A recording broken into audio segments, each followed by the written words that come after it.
So you worked with Prince as his personal hairstylist for 28 years. And I want to know, what do you think it was about your relationship that allowed it to endure for so long? Um, I put everything back on God. I really do. I tell everybody that it was the God in me that saw the God in him, and he needed to have someone real around him.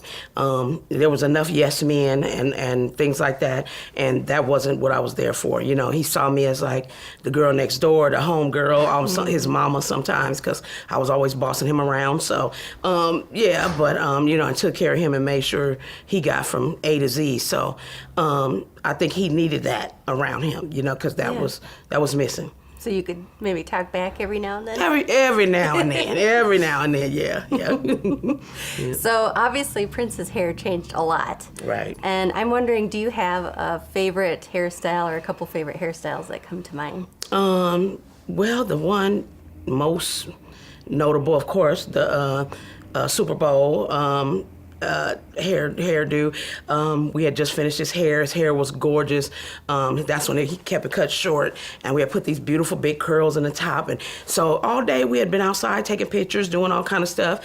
And then right before it started, to pour down raining, before it was time for him to come out, he's like, "They're not gonna make me go outside, are they?" I was like, "Absolutely, this is live, bro." He was like, "Oh no." He's like, "Okay, give me a scarf." And I was like, "No scarves, no scarves." So I kept trying to hide everything that he was trying to find. He was like, "What about my hats?" I was like, "The hats are in the car." So I went to go run for the hat. But by this time they had put him on a golf cart, and took him over to the stage. Oh, he comes up out of the stage through the elevator, and he has a do-rag on, and I'm like, like, where did he get that from? I'm like, no. So that was just crazy. But he had the do-rag on, and everybody was like, "How did he, do that performance?"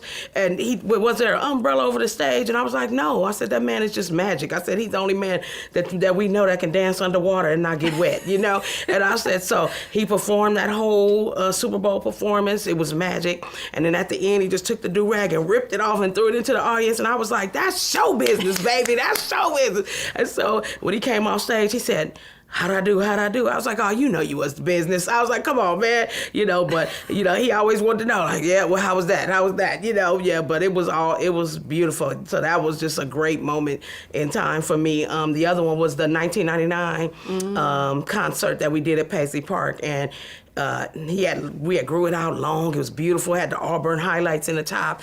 And he was like, "Yeah," the next day, "I think I'm over it." I was like, "What do you mean you're over it?" He was like, "Cut my hair off." I said, "What?" So we argued for a good 5-10 minutes. I was like, "No, you can't cut this hair off." He was like, "Kim, cut it off. I'm going to cut it for you." I was like, "Oh, no."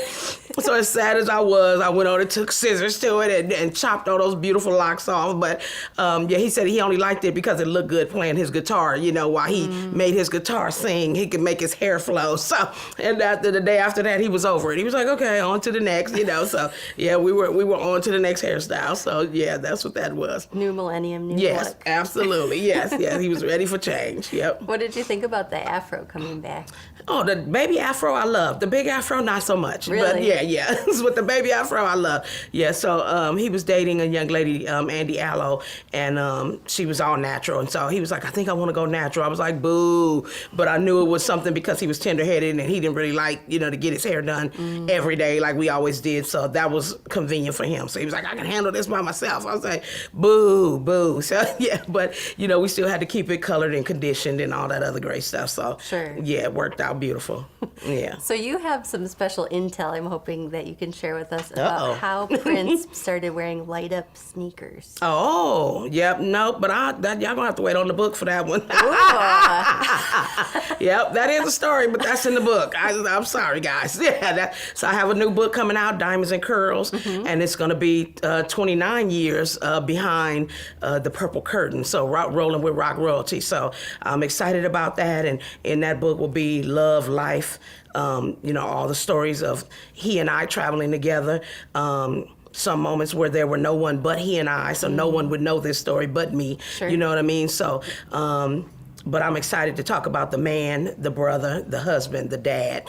I'm not going to talk about the rock star because most fans can tell me about the rock star. So I tell everybody I was never a Prince fan, so that was never my issue. So, and I believe that was another reason why I was able to stay around him so long is because I wasn't a fan. So when I seen him, people were like, "Oh my God, I couldn't have touched his hair." Well, I didn't have that problem. I had a job to do, and I had to do what I had to do. So that increased my longevity with him, Yeah. And he knew that, and so we did what needed to be done and made it work for him, and so that's what the book will be about, the loving stories, the funny stories, the stories of philanthropy where people never knew that he gave, and he gave because he had such a big heart. He was just a superhuman when it came to making sure that our communities were well taken care of, and the children were taking music classes and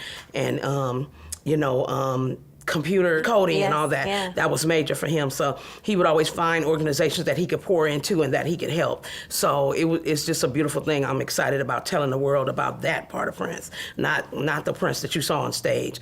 Everybody knows about that Prince. Right. I want to talk about behind the curtain Prince. I love that. Yeah. When So can we expect that? it'll be soon. I'm hoping the first of the year, but if not, they can go to my website, kimbonset.com, and KIM, the letter B, ONSET.com, and they can find the information there. We have a newsletter, and we'll be sending out newsletters on everything Kim Berry, which will be the hair product line, the hair extension line, as well as the book that's coming out. And any other tours and stuff that I'm going, like now I'm currently on tour with Cat Williams, so that will be included, any information on that. So just all things Kim Berry. So yeah, so that's what the website is about. The Kim Berry universe. Absolutely, absolutely, yeah. It's always so nice to talk to you. Oh, Kim. bless you. Thank you. It's a pleasure to be here. Thank you for coming. Thank you for having me. I truly appreciate it.